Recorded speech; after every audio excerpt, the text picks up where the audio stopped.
I'm your host, Hepburn, and you're listening to the Voiceless Speak Forever podcast, a true crime podcast dedicated to exposing the many misdeeds and abuses done to animals. And every week, I'll be covering a new animal abuse case. Today, we are back with another advocacy tale. This time, it's from a dear friend of mine, Beth Christman. I'm so honored to be sharing her story of her fight to bring justice for not only her dog, but for countless others too, who suffered terribly under Kathy Jo Bauck, the puppy miller, and Laughlin Kennel, the seller of those puppies. Without further ado, here is Beth's story. My name is Beth Christman, and I'm a recent alum of Mount Holyoke College. My St. Bernard Gertrude Francis was born on July 4th, 2005. She was bred by Kathy Jo Bauck in New York Mills, Minnesota, and sold to my family by Laughlin Kennel in Oxford, Massachusetts, in November of 2005. Up until Gertrude, my family had never lived in a place where we could have a dog. We bought our house in September of 2005, and I asked my parents for a dog, a big dog. No one in my family knew anything about how to get a dog.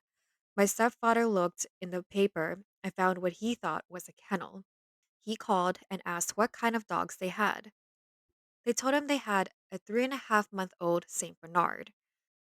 We went to Laughlin Kennel in Oxford 2 days later to see the puppy.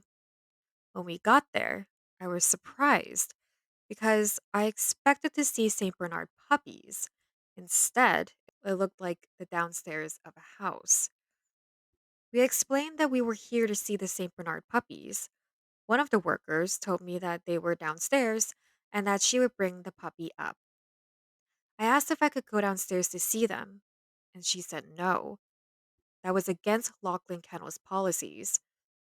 That seemed strange to me, but before I knew it, a large St. Bernard puppy was hurtling toward us and stopped at me, sliding belly up as if to say, "Rub my belly." I like to think it was a love at first sight for both of us.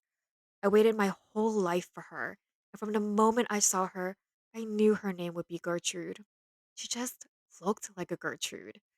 We decided we would take her, and I asked if they could bathe her before we left because she had a strong smell of urine and a dirty coat, which I found strange. While they were bathing her, we signed their adoption agreement, and I asked the staff person where they got their St. Bernards. I was told that a nice old lady named Kathy Bauck bred them and brought them to Laughlin Kennel to find homes. I had no reason to disbelieve her because I had no experience getting a dog before.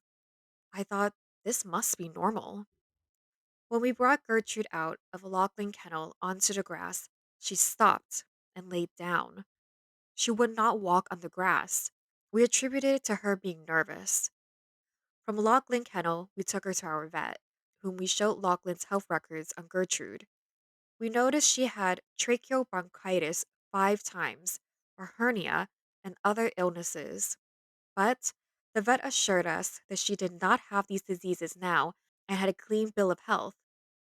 I had no idea that it was not normal for a dog to have tracheobronchitis 5 times.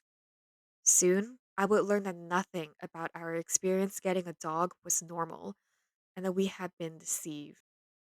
I had no idea that the word kennel might not mean a reputable person that breeds one kind of dog, but instead can be pet stores that act as a brokerage facility for puppy mills. As new pet owners, we did everything right. We had the time, commitment, and resources to give our new puppy the life she deserved. Right away, we entered Gertrude and ourselves into obedience classes. We noticed after the second class that Gertrude limped afterward. The next day, we took her to the vet. She was no longer limping, and the vet thought she might have exerted herself and needed a rest after obedience. Less than a month later, on New Year's Eve night, she sat down and would not get up.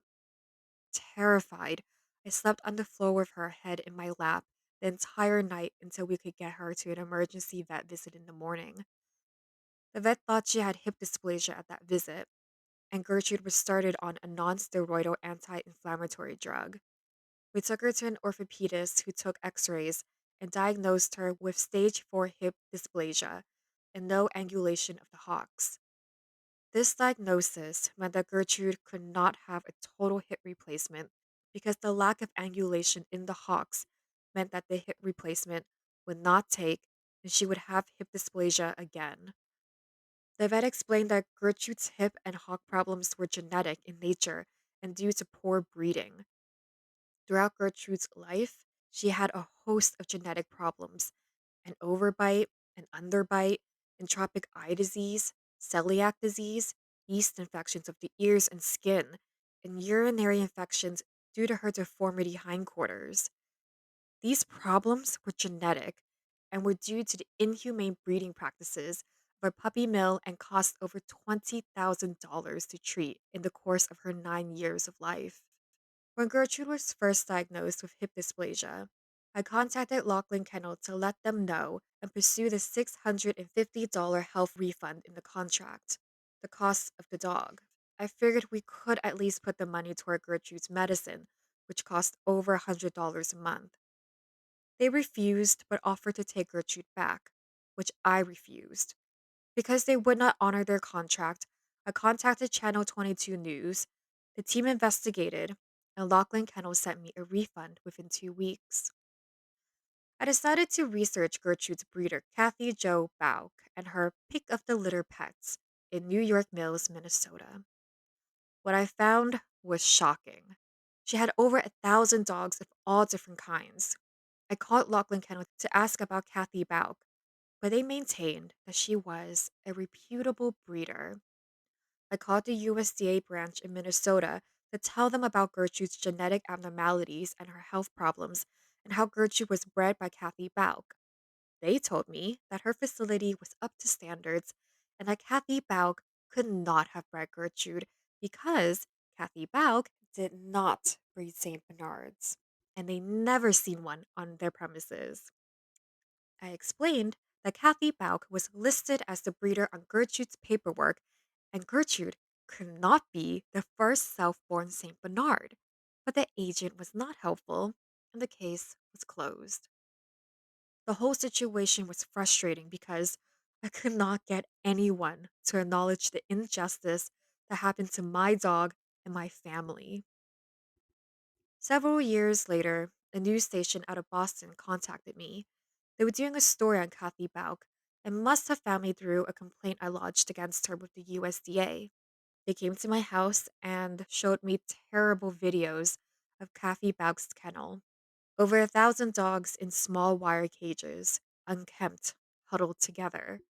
They showed me dead dogs, dogs that were dipped in flea treatment used on horses, dogs with seizures, with horrible wounds, and clips of Kathy Bauck doing surgical treatments on dogs without a license.